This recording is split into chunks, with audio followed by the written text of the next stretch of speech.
তো যাই হোক, আমি এই মুহূর্তে হাজারিহাটে একজন সুদক্ষ ব্যবসায়ীর দোকানের সামনে আছি। আজকের বাজার, আজকের কাঁচামাল ওয়াও অনেকগুলো বেঁচে গেছে, এগুলো কালকে পচে যাবে, তাই আমরা নিতে আসছি। তো যাই হোক, আপনি আপনার দোকানের যে প্রাইসগুলো, মানে এই যে দ্রব্যমূল্যের যে প্রাইসগুলো একটু বলেন তো। এই পেঁয়াজ কত করে?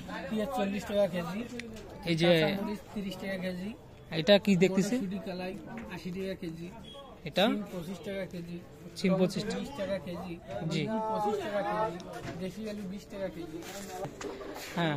কাটিনাল 16 টাকা কেজি, এটা সিম এটা 30 টাকা কেজি। এটা সিম কি মানে দেশি না বিদেশি? এটাও দেশি সিম বলা হয়। ও আচ্ছা, যাই হোক, এগুলো নারালু না? এটা কি মিষ্টি আলু বলা ও হয়। মাই গড, সেই সেই গর্জিয়াস। 25 টাকা কেজি। আচ্ছা, এটা কি শসা? শসা বলা হয়।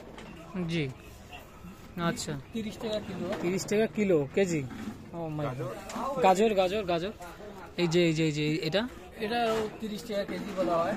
কাঁচা কলা 20 টাকা হালি বলতে হয়। 20 টাকা হালি। এই মুহূর্তে আমরা একটা কাস্টমারকে পেয়েছি। তো আপনি কি আজকের বাজার নিয়ে কিরকম সন্তুষ্ট প্রকাশ করতেছেন? বাজারের দ্রব্যমূল্য একটু কম আছে, এই জন্য আমি একটু বাজার করতে আসলাম বাজারে, এই মিন্টু ভাইয়ের দোকানে।